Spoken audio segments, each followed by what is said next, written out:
The Dallas Cowboys have made some roster moves following the NFL's trade deadline, so we'll break that down on this episode of Cowboys Digest, as well as a former Pittsburgh Steelers quarterback. He had some not so nice things to say about Dallas, and he called them out. He said they were checked out, so we'll have that and much more coming up next. Welcome in, everybody, to Cowboys Digest. I'm your host, Peter Vryonis, and today we're going to be talking about some of the roster moves that were made by the Dallas Cowboys and some of the comments that were made by a former Pittsburgh Steelers quarterback calling out the Cowboys roster and calling out the Cowboys just for doing nothing in the offseason apart from re-signing CeeDee Lamb and Dak Prescott. But before we get into all of that, I want to let you know that 85% of you watching these videos are not subscribed to the channel. So go ahead, hit that sub button. It'd mean the world to me because we're very close to my goal of 2,500 subscribers. But let's not waste any time. Let's get straight into it. The Cowboys are making moves, and this is coming after the NFL's trade deadline. And some very interesting things at that. So the Dallas Cowboys, obviously we know that they have been struggling on the defensive line and in the secondary. However, they just released these two guys. It was somewhat of a busy day for the Dallas Cowboys as the clock ticked down to the 2024 NFL trade deadline. On one hand, they made the decision to acquire wide receiver Jonathan Mingo in exchange for a 2025 fourth round pick, which if you haven't seen it already, I posted a video immediately reacting to that trade, and spoiler alert, I wasn't very happy about it. On the other hand, they opted to move on from both cornerback Andrew Booth and defensive tackle Jordan Phillips. Both Booth and Phillips were officially released on Tuesday afternoon, ending a fairly short stay for both in Dallas. Booth was acquired via trade with the Minnesota Vikings during training camp in Oxnard on August 9th, while Phillips made his way to Southern California to join the roster only 5 days later on August 14th. The latter arriving by the way of trade with the New York Giants, so that was Jordan Phillips. Booth was added to the roster in a player swap that sent Nashawn Wright to the Vikings. The deal for Phillips had a caveat, though, and that caveat is that now the Giants were to receive a 2025 sixth-round pick in exchange for Phillips and a 2025 seventh-round pick, conditional upon the veteran lineman being active in a minimum of 2 games in 2024. Although he spent time on the injured reserve, he was active in weeks 1 and 2, and his 21-day practice window was activated, but he never made it back to the active 53-man roster. As such, regarding Phillips, the deal stands, and the picks will indeed swap as originally agreed upon by the Cowboys and Giants. The duo leaves Dallas having produced no sacks, no pass breakups, no interceptions, no forced fumbles, no fumble recoveries, and only 7 combined tackles. So I think it's safe to say that the Phillips and Booth experiments did not work in Dallas, and they did not provide much of anything. Although, in fairness to Andrew Booth, he didn't play. He didn't really play much, and he didn't really get the opportunity to do anything in a secondary that could have definitely needed a shakeup, could have definitely seen some different pieces get a look, but I mean, it wasn't meant to be, I guess, and hopefully those guys find some greener pastures elsewhere, because the Cowboys sit at 3-5 right now, and they are nowhere near the playoff picture, and I can't see them getting back into it, especially with Cooper Rush starting in Week 10 against the Philadelphia Eagles. But let's move on to the next topic here, and former QB calls out Cowboys, and the Pittsburgh Steelers quarterback that I was talking about, or the former Pittsburgh Steelers quarterback that is, it's Ben Roethlisberger, who had some not so nice things to say about the Dallas Cowboys, and I mean, he's not wrong. I agree with pretty much every word that came out of his mouth on his podcast right there. So let's get straight into it. Roethlisberger believes Cowboys have already given up.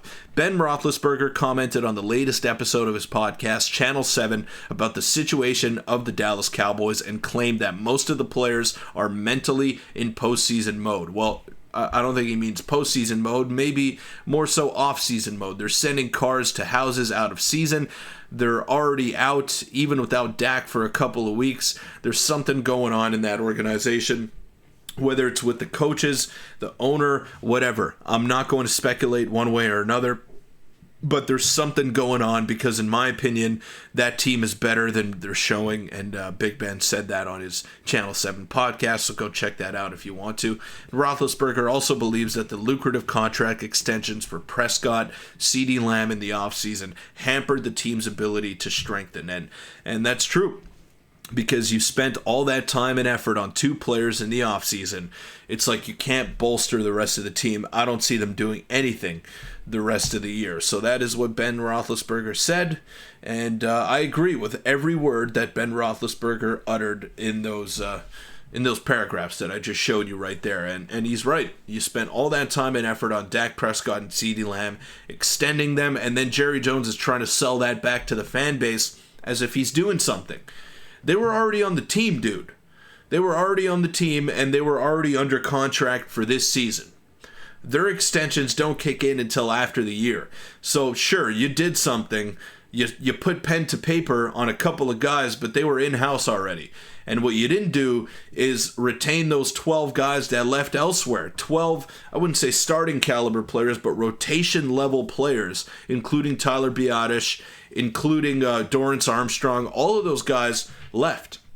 And Biadasz and Armstrong are now on the Washington Commanders, who are 7-2 and who just acquired one of the best corners in all the National Football League in Marshawn Lattimore. So they're 7-2 with your old defensive coordinator, with a lot of your players that were big-time pieces on your roster, and you're 3-5, and you're struggling, and you look totally clueless out there on a weekly basis. That's where the Cowboys are at. That's where the Commanders are at. And I'd be lying to you if I said right now the Commanders aren't a legit threat to win the Super Bowl. That team is so damn good, man. They are so good. And now with the addition of Marshawn Lattimore, that defense is just scary, man. That defense is going to be a lot better than it was, which was arguably their biggest weakness on that roster. Jaden Daniels is looking like an MVP candidate already in his rookie season. He's going to win Offensive Rookie of the Year, no doubt about it. And they're probably going to run the NFC East for a very long time because they're doing things the right way now. They are starting to build, and they are looking to be that dominant team over a sustained period of time, whereas the Cowboys, there's so much movement, there's so much roster turnover, and there's not much spending going on in the offseason apart from guys that are already in-house. So Dallas Cowboys owner Jerry Jones spoke to the radio show 105.3 The Fan and commented that Prescott will be placed on the injured list with his not with his wrist injury, but with a hamstring injury that he sustained against the Atlanta Falcons. And Jones admitted to being concerned about the team's poor run of forms. But at this point, injuries in that, at this point, they're most likely to miss the playoffs. And he followed that up with this. The man in charge of throwing the egg for Dallas in the next games will be Cooper Rush. Jones is confident that both Rush and the rest of the squad have what it takes to reverse the Cowboys' bad run. The Cowboys' next game will be on Sunday, November 10th, against the Philadelphia Eagles. And Jerry Jones showing his delusion yet again by saying that the Cowboys are going to be able to turn this thing around, that he believes in the guys that are in-house right now. I'll tell you what, I don't. And most of the fan base does not. And those that do believe are just as delusional as the owner. I don't believe. The season is over. You're 3-5. The top of the NFC East is way too good for you to catch. And the wild card race, I mean, anytime you play a good team, you get spanked. I don't think there's any way of you creeping back into the playoff picture. I mean, I could be wrong. I've been wrong many times in my life before, but I'm calling it like I see it. It's time to close the book on this season, and it's time for Jerry to stop lying to the fan base. But that'll wrap it up for this episode of Cowboys Digest. Thank you all for making it this far. Appreciate the support, and go Cowboys.